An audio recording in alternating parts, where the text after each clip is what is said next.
Nous ne pouvons pas le sanctifier. Il est déjà saint.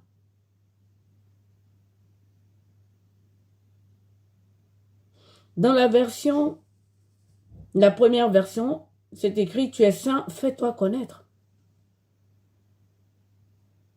Il est saint, c'est à lui de se manifester dans nos vies. Et c'est ce qui s'est passé pour les Hébreux, nos frères, qui ont beaucoup souffert.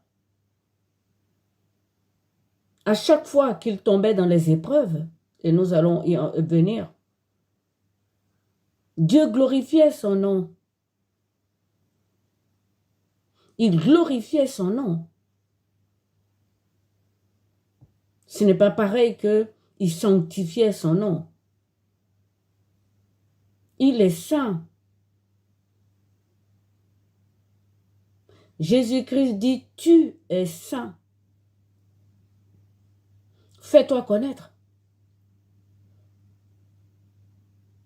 Donc, dire que ton nom soit sanctifié, on parle de glorifier le nom de Dieu. Donc déjà, ce n'est pas la même chose.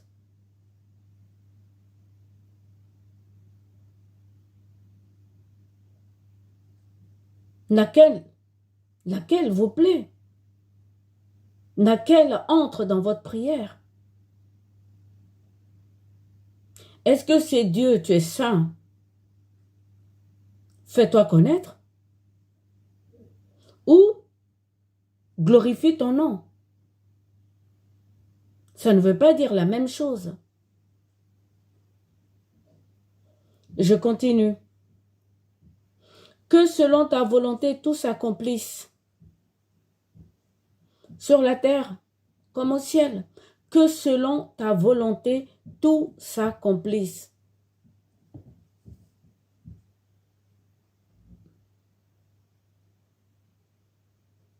L'autre version dit que ta volonté soit faite sur la terre comme au ciel.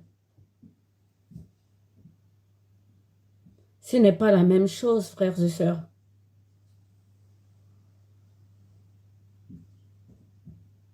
Notre Seigneur Jésus dit que selon ta volonté, tout s'accomplisse. Lui-même, le Seigneur Jésus, il est venu accomplir la loi et les prophètes. Le mot accomplissement ici est très important. Lors de son agonie, il a dit que ta volonté soit faite et non la mienne.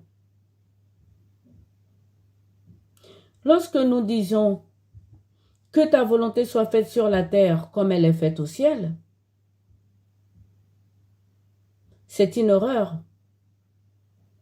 Tout simplement parce qu'au ciel, la volonté de Dieu n'est pas faite. Pas comme il le veut, pas comme il l'entend.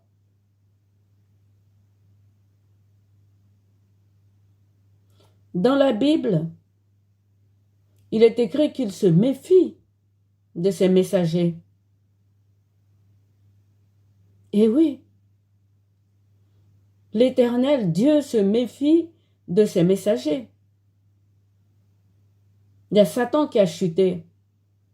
Il a envoyé un tiers avec lui sur la terre, enfin dans le ciel. Justement, quand on dit que ta volonté soit faite sur la terre comme au ciel, déjà il y a plusieurs cieux. Saint Paul est monté au 3e.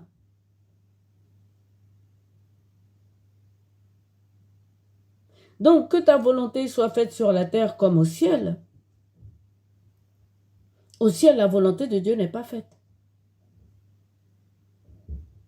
Il y a les puissances au-dessus de nous qui sont au ciel. Peut-être qu'ils sont au 1er ciel, peut-être qu'ils sont au 2e, peut-être qu'ils sont au 3e. Lorsque le Père a élevé notre Seigneur Jésus-Christ pour le faire asseoir à sa droite, il a dit, je ferai de tes ennemis le marchepied de ton trône. Et ces ennemis, ce n'est pas nous. Ce sont les dominations, les puissances, les vertus, les seigneuries. qui sont au-dessus de nous. Donc, lorsque le Seigneur dit que selon ta volonté, tout s'accomplisse, il voulait dire que tout s'accomplisse. Et cette traduction qui dit que ta volonté soit faite sur la terre comme au ciel, ce n'est pas une bonne traduction, même si le sentiment est bon. Parce qu'au ciel, je ne vais pas me le répéter, mais vous le savez, il y a un tiers qui sont tombés. Le premier, le deuxième, le troisième ciel, on ne sait pas qui habite là. Ce sont des puissances qui sont des ennemis, des humains et du Fils de Dieu. Je continue. Le pain de la journée, donne-le-nous aujourd'hui. Très bien, donne-nous aujourd'hui notre pain de ce jour. Ou donne-nous chaque jour le pain qui nous est nécessaire. Rien ajouté. Tout vient de Dieu. Le Seigneur nous dit chaque jour suffit sa peine. Je continue. Remets nos dettes comme nous remettons à qui nous doit. C'est important, frères et sœurs. Nous sommes endettés. Et nous le verrons. L'autre traduction dit, pardonne-nous nos offenses comme nous pardonnons à ceux qui nous ont offensés.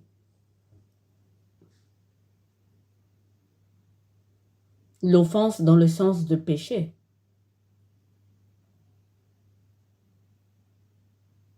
Dieu nous a pardonné nos péchés. Il est écrit, je ne me souviendrai plus de leurs fautes. Jésus-Christ, notre Seigneur, a pardonné nos péchés. Mais si toutefois, vous croyez en lui, c'est-à-dire que vous voulez être sauvé, ressuscité, il est roi du royaume, créé aux cieux pour les humains. Il nous a rachetés par son sang. Il nous a rachetés. Dieu nous a pardonné nos péchés. Il ne regarde plus nos péchés, notre Dieu. Mais Jésus-Christ, pour ceux qui veulent être sauvés, il nous a rachetés avec son sang. Rappelez-vous, Saint Pierre, ce n'est pas avec l'or ou l'argent que nous avons été achetés, mais par le sang. Et donc le mot racheter, acheter, nous dit que nous avons une dette envers Jésus. La dette que nous avons, ce n'est pas une dette de sang, mais une dette d'amour les uns pour les autres. Donc cette version qui dit « remets nos dettes comme nous remettons à qui nous doit », cette version est plus juste, car nous remettons les dettes à ceux qui nous doivent, c'est-à-dire ceux qui nous ont offensés, qui ont eu des manquements envers nous. Plus encore, ceux que nous n'aimons pas, excusez-moi, il y a des gens que nous n'aimons pas qui nous ont rien fait. Il y a des gens qui ne nous plaisent pas et ils nous ont rien fait.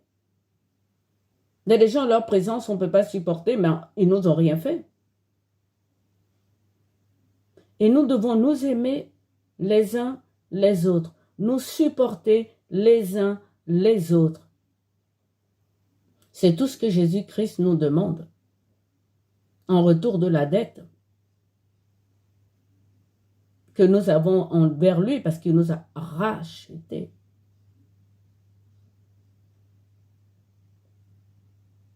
L'autre version qui dit « Pardonne-nous nos offenses comme nous pardonnons à ceux qui nous ont offensés. » Mais Jésus-Christ nous a pardonnés. Pour ceux qui croient.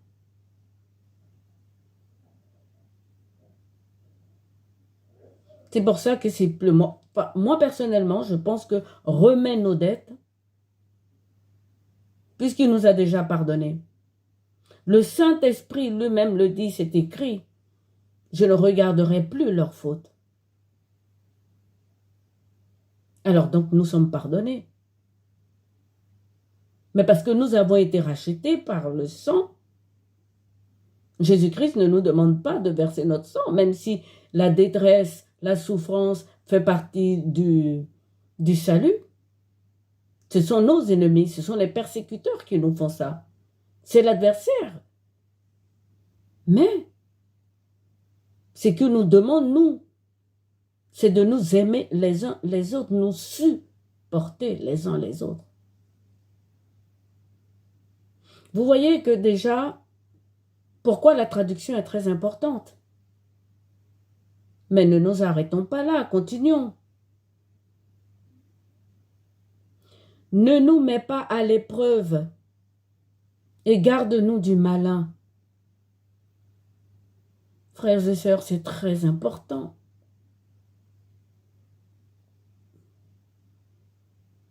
L'autre traduction ou les autres traductions, vous verrez dans toutes les Bibles.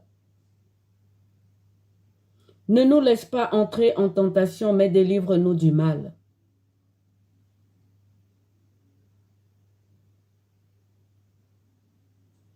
Je lis Saint Jacques, verset 1, verset 13. Jacques 1, verset 13. Que personne, lorsqu'il est tenté, ne dise c'est Dieu qui me tente. Car Dieu ne peut être tenté par le mal et il ne tente personne. Si nous adressons cette prière à Dieu le Père ou à Dieu le Père Jésus-Christ, cette phrase ne nous laisse pas entrer en tentation ou ne nous soumet pas en tentation, on ne l'adresse pas à Dieu. Saint Jacques le dit. Il ne nous tente pas. La tentation ne vient pas de lui. Et vous allez comprendre. Je suis allée dans le dictionnaire et j'ai pris la signification, la traduction, la définition de tentation. C'est impulsion qui pousse au mal et au péché. Et le synonyme, c'est envie. Dans les commandements de Dieu, c'est interdit d'envier. Même dans le proverbe, vous pouvez lire. Alors que les épreuves ici ne nous mettent pas à l'épreuve et gardent-nous du mauvais, notre foi est mise à l'épreuve. Mais ce n'est pas une épreuve qui nous pousse au mal et au péché. L'épreuve de la foi, vous pouvez lire à Saint Pierre. C'est de nous permettre d'être forts, de connaître Jésus, d'avoir une force d'âme. C'est très important. Et une maîtrise de soi. Voici les épreuves de notre foi et la piété. Pour quelqu'un qui ne prie pas, tu ne mets pas ta foi en exergue. Prenons un exemple pour l'épreuve. Les sportifs, ils ont des épreuves. Quand on va passer le bac, on a des épreuves. Ces épreuves ne sont pas des tentations. Vous n'allez pas dire quelqu'un qui va passer son bac est mis en tentation. Ou quelqu'un qui... les épreuves sportives qui sont mis en tentation. Voyez-vous pourquoi la traduction est très importante?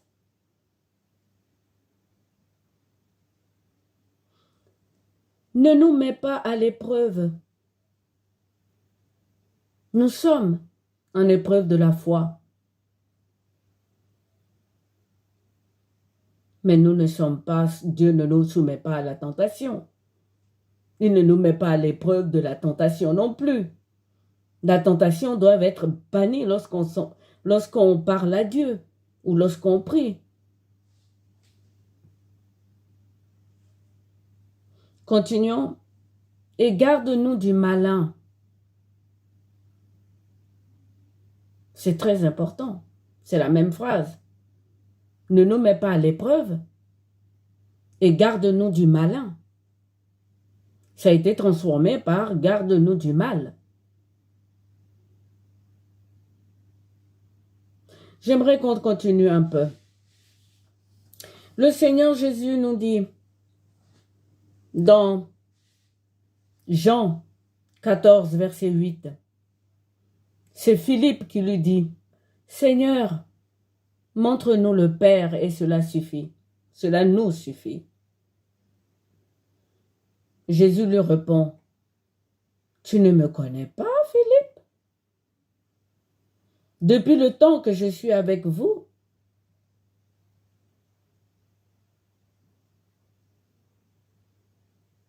notre Père est adressé à Jésus-Christ.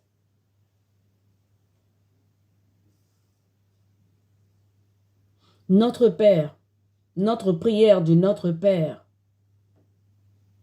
nous l'adressons à Jésus-Christ et non à son Père, à lui qui est le Dieu tout-puissant, celui qui crée tout, mais à Jésus-Christ qui nous a rachetés. Pourquoi je dis ça? Parce que Saint Paul nous dit clairement que tout a été mis sous les pieds de Jésus et qu'il doit régner. Oui, c'est le terme qu'il a employé. Il doit régner jusqu'à détruire la mort, le dernier ennemi que Jésus-Christ doit détruire, c'est la mort. Et c'est seulement après ça qu'il va remettre le pouvoir à son Père. Le Notre Père que nous prions est adressé à Jésus-Christ. Et c'est lui, Jésus-Christ, qui l'a dicté.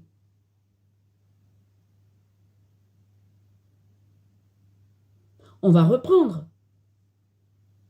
Notre Père qui es aux cieux, mort et ressuscité. Il nous ressemble, Jésus.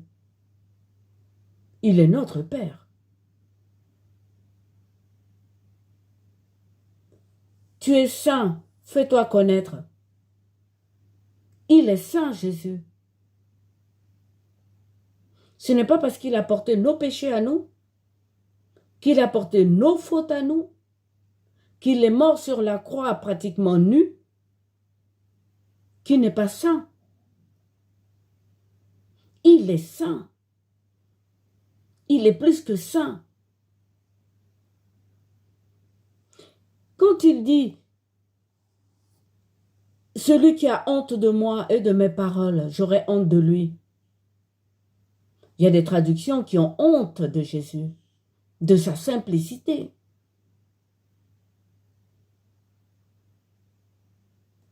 Notre Seigneur dit en Jean 14, verset 30, « Je ne parlerai plus guère, car le prince de ce monde vient. Il n'a rien en moi. »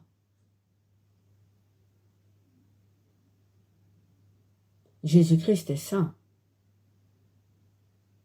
Le tentateur n'a rien en lui. Qu'est-ce qu'il n'a pas en lui? Le mensonge et le meurtre. Je continue. Il a dit en Jean 8, verset 44, aux pharisiens et aux gens qui voulaient le mettre à mort. Il leur a dit ceci, « Vous avez pour père le diable, et vous voulez accomplir les desseins de votre père. meurtrier et menteur. Si notre Seigneur Jésus ne tente pas, si Dieu le Père ne tente personne, à qui vous adressez la prière du Notre Père et que vous lui dites que ton nom soit sanctifié,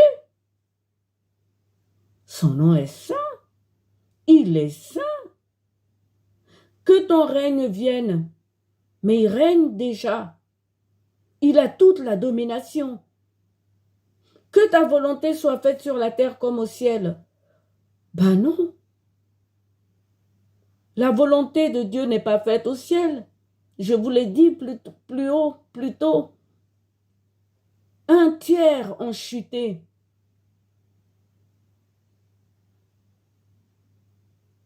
C'est Satan qui les a fait chuter. Et il est écrit dans la Bible, lisez. C'est Job qui le dit dans la souffrance. Dieu se méfie de ses messagers. Les messagers, ce sont les anges. Et je le répète, Jésus-Christ est monté, il s'est assis à la droite de Dieu le Père pour que ses ennemis soient mis sous ses pieds. Et ses ennemis sont au ciel. Je continue. Dans Isaïe, Isaïe 9, verset 6, il est dit ceci. Car un enfant nous est né, un fils nous est donné, et la domination repose sur son épaule. La domination repose sur son épaule. Il règne.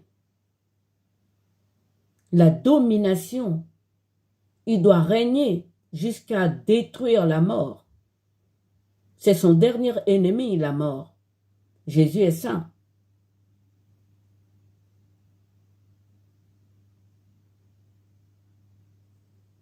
On l'appellera admirable conseiller. Admirable conseiller. Et c'est lui qui nous a donné cette prière. Qui l'a traduit autrement. Si ce n'est pas le diable. C'est lui qui l'a traduit autrement. Jésus-Christ nous a donné, tu es saint. Fais-toi connaître. Fais venir ton règne. Fais venir ton règne. C'est notre prière que nous devons adresser à Jésus puisque nous attendons que son règne vienne. Il est conseiller merveilleux. Le Père éternel a dit, celui-ci est mon fils bien-aimé, écoutez-le. Je continue. Dieu puissant, Père éternel, Prince de paix. Je vais le relire parce que j'ai entrecoupé. Isaïe 9, verset 6.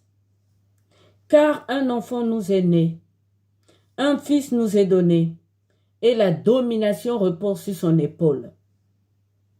On l'appellera admirable conseiller, Dieu puissant, Père éternel, Prince de paix.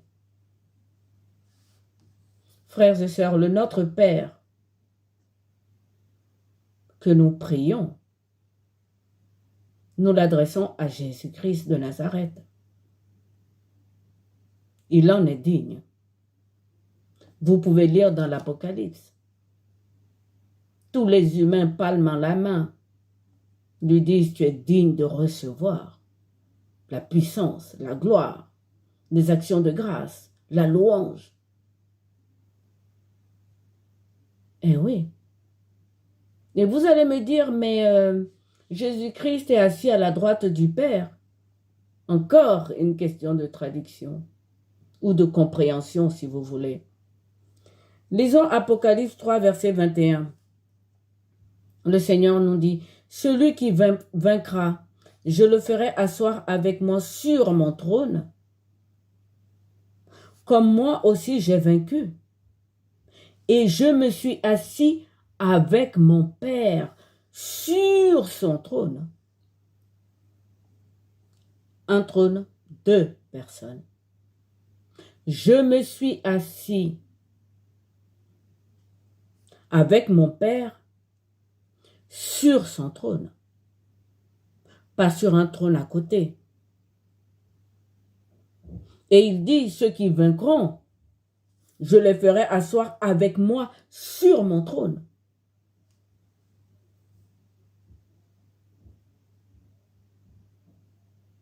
Frères et sœurs, la prière du Notre Père a été dictée par un merveilleux conseiller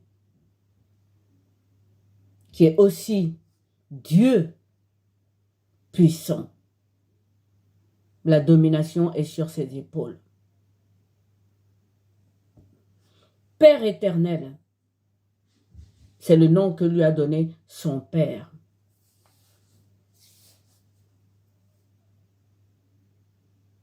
Oui, c'est le nom que l'Éternel des armées a donné à son Fils. Il s'appelle Père éternel, Prince de la paix. Dieu a changé le nom d'Abraham, nous le savons. De Abraham, il est passé à Abraham. Jésus-Christ est venu sous le nom de son Père.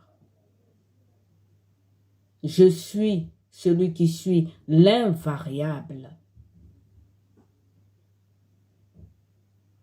Notre Père, c'est Jésus-Christ. Cette prière, nous l'adressons à Jésus-Christ. Frères et sœurs. Et donc, que ton nom soit sanctifié. Son nom est saint. Il est saint. L'adversaire n'a rien, non lui. Il est écrit. Que ta volonté soit faite sur la terre comme au ciel. Non. Ni au premier, ni au deuxième, ni au troisième, la volonté de Dieu n'est pas faite. Nous sommes en guerre.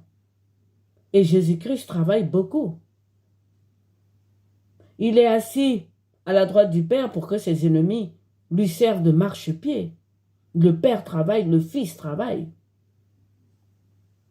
Et je viendrai avec une autre vidéo pour vous expliquer que nombreux sont ceux des puissances, vertus, qui aujourd'hui se soumettent à Jésus, qui veulent revenir à Jésus et qui donc utilisent des humains. Seul Satan a été jugé. Beaucoup de puissants sont appelés à la conversion. Et c'est nous qui sommes leur instrument. Et oui, nous sommes des demeures pour Dieu. Voici, frères et sœurs, pourquoi c'est important de travailler sur la traduction. Il y a beaucoup de choses à apprendre dans la traduction. L'adversaire se cache derrière la traduction. Je vous l'ai dit dans la première vidéo, ce n'est ni les prêtres, ni les pasteurs, ni les prédicateurs, ni les évangélistes qui sont derrière ces traductions. Je le répète, ces puissances ne se cachent plus derrière les statuettes. C'est terminé. Il y a la parole dans le monde comme une semence. Et ils se cachent derrière la parole.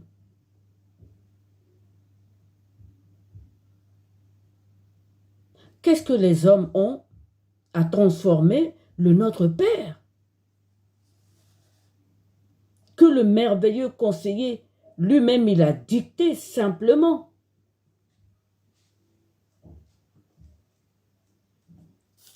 Il n'est pas tentateur. Saint Jacques le dit. Dieu ne nous tente pas.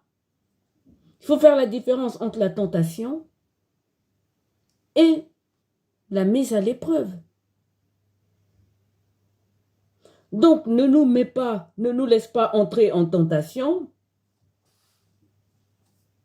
Ce n'est pas à Dieu le Père qu'on adresse. Pardonne-nous nos offenses comme nous pardonnons à ceux qui nous ont offensés. Ce n'est pas non plus à Jésus. Il nous a déjà pardonné. C'est une question de dette. Il nous a rachetés. Ce terme est important, retenez-le. Nous avons été rachetés par le sang. Nous n'avons pas été rachetés à Satan, mais à d'autres puissances. Nous sommes entourés de puissances. La vie, le monde n'est pas ce que l'on croit et ce que l'on voit seulement.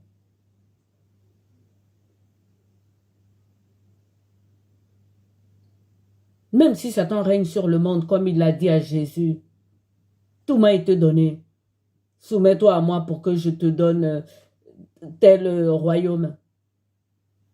Mais seulement le monde et les cieux. Il n'y en a pas qu'un seul. Voilà pourquoi, frères et sœurs, la traduction est à la base de la compréhension de la Bible.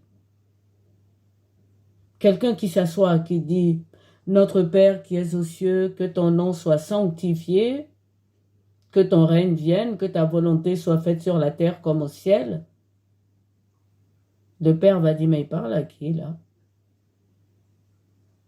Que mon nom soit sanctifié. Je le glorifie, mon nom est saint, je suis saint. Pardonne-nous nos offenses, mais je vous ai déjà pardonné. Je vous ai donné mon fils, il est venu mourir pour vous. Ne nous laisse pas entrer en tentation. Quoi? Mes enfants que j'aime tant? Je les aime tellement que je leur ai donné mon fils unique, ils me disent que moi je les tente. Les mots sont importants. La parole est Dieu.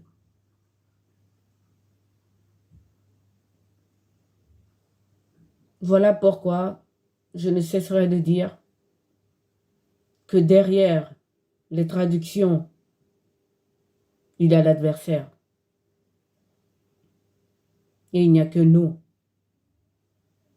qui pouvons l'extraire de là, en fixant le regard, comme nous dit Saint Pierre, sur la parole.